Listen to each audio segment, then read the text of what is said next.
For this fishing lure, I'm going to wipe it down with isopropyl alcohol. It'll leave it nice and clean and it'll be ready for the next step, and we'll dry that with a hairdryer. You may need to use an adhesion promoter depending on the lures you have, or even sanding. Time to put some paint down. So for our undercoat, we're going to use Autoborn Sealer Tan. We're going to reduce that by about 20% with high performance reducer, and we're going to put a good couple of coats down.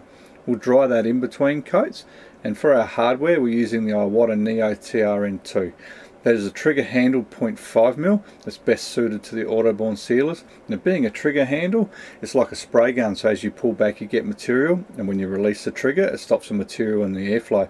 So for a newer airbrush artist coming along, you will get great results straight away with this airbrush, and it's also useful for the accomplished airbrush artists as well.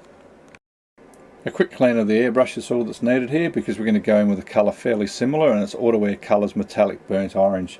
So what we're going to do is we're going to reduce that by about 10% with high performance reducer. I'm going to put down a couple of good coats, drying between coats, and being the fact that this colour is fairly close to the tan, this will cover very quickly and it'll be seamless. We've swapped over to the Iwata Neo TRN1. This is a 0.35mm. We can control the material flow better. So what we've got in the gun now is we've got Autowear Colours Iridescent Apple Red, and that's been reduced by about 10%. And we've grabbed ourselves the Autowear Colours Snacks Fishing Lure Stencil set. And we've picked out the one that's got just the scales on it, and we've laid that on the side of this lure. And we're just going to put a coat of this colour just over the top half of the lure. We don't want it down lower. We're just going to blend the sides in. We're not going to pound it. We're just going to give a nice even coat, and then we're going to swap sides and do it again. This is the beauty of having the Iwata PowerJet Pro compressor. We can run two guns. So on the other side of it, we've got the TRN2, and we've got Wicked Colours Gold Metallic in that, reduced by about 10%. And we're going to do the bottom half of the scales design in the Gold Metallic. Time for the last step on this lure. Like a couple of the other ones we've done, the colours are seamless. You see that they transition between colour to colour really nicely, which is a smooth transition, which is what I was looking for. So to finish it off, what we're going to do is we're going to use the TRN1, which still has the iridescent apple red in it, and we're just going to blend the top of the lure in just into the scale, so it doesn't look like they're stuck on, so the blend is nice and an even fade, and the top is covered in the colour. It's time to bring these colours to life with clear coat. So the products you've been using, they're all water-based base coats, but they are all automotive grade pigments, which means you can use acrylic lacquer clear, you can use 2-pack clear, you can dip them, you can have a look at YouTube. You will find there's many different ways to clear coat your fishing lures. But for this job, I'm going to use the acrylic lacquer clear that I found at Super Cheap Autos. It's Duplicolour, and it works very well with these paints, and it doesn't go yellow. A little bit about acrylic lacquer clear. If you've got warm to hot conditions, you can follow the manufacturer's specifications and you'll get a good result.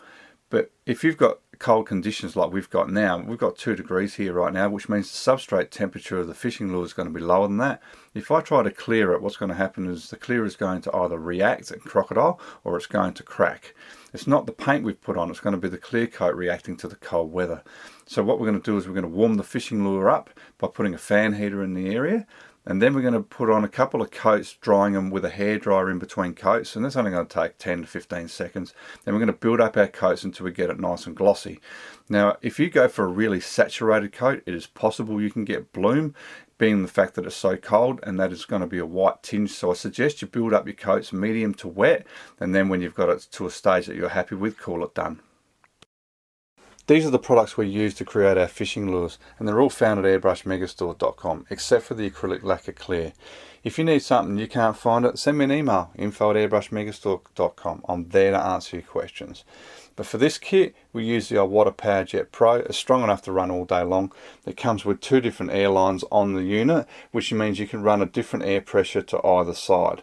That is suitable because we wanted to use the Iwata trigger airbrushes. They're both Neos.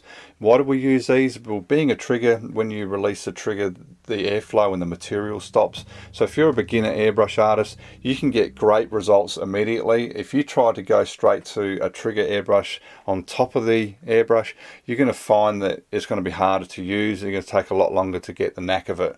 Don't let that put you off. If that's what you want to do, go for it. But the trigger on the front of the airbrush allows you to get results very quickly. Now, as far as the needle sizes, we used a 0.5mm and a 0.35mm. So the 0.5mm you'd use for your undercoats and your flakes, and the 0.35mm you would use that for doing your more detailed work. So after this, we use the Autoborn sealers as our undercoat. We used Autowear Colors, Wicked Colors and Illustration Colors as our paint job colors. We use V-tape to tape up our designs, and we also use the Autowear Snacks Fishing Lure stencil set. Everyone needs to have these. It comes with a multitude of stencils in that set, different sizes. You can create your scales, your gill rakes, multiple designs. I can't see you doing fishing lures without them. And then we used a variety of Artul stencils, which gave us a great deal of different designs. So if you want to get the results that you've seen in this video, grab this gear and you'll get professional results too.